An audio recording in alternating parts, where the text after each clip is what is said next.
الاهلي 9 اهداف. هجمه في نص الملعب. اول مواجهه كانت في ذهاب هذه البطوله في عام 2008 في القاهره، والاهلي فاز بهدفين مقابل لا شيء. ثم لقاء العوده هنا في هذا الملعب والاهلي تعادل 2-2.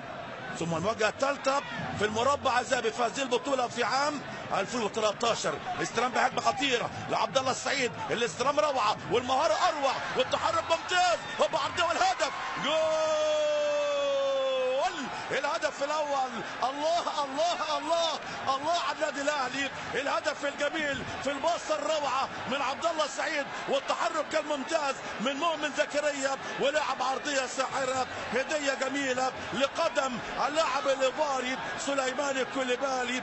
النجم الكوليبالي يسجل الهدف اللي كان دايما على بالي كوليبالي، والهدف الاول للنادي الاهلي هنا العام في يناير الماضي من نادي كيلمانوك الاسكتلندي للنادي الاهلي. بصه اماميه خطيره ودفاع من امبابه للحارس داوود، لما كورته قطع جابها خطيره والهدف جول.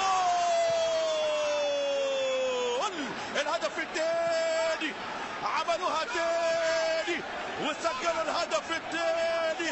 الاهلي يا ناس، الاهلي يا ناس، المستحيل ليس اهلاوي. كما انت كبير يا اهلي، العب يا اهلي، سجل يا اهلي، اضرب يا اهلي، الدغ لدغتك هنا في ادغال افريقيا يا اهلي. مؤمن على طول زكريا يسجل الهدف الثاني من خطا كبير قاتل رهيب موجود في اداء الحارس ابراهيم داوود. بص المهاره واللمه والهدف روعه روعه روعه. الله عليك يا ولد، الله عليك يا مقاتل، الله عليك يا موهوب مؤمن زكريا. والهدف الثاني في المباراة في أول تقريبا ربع ساعة من عمر المباراة البداية.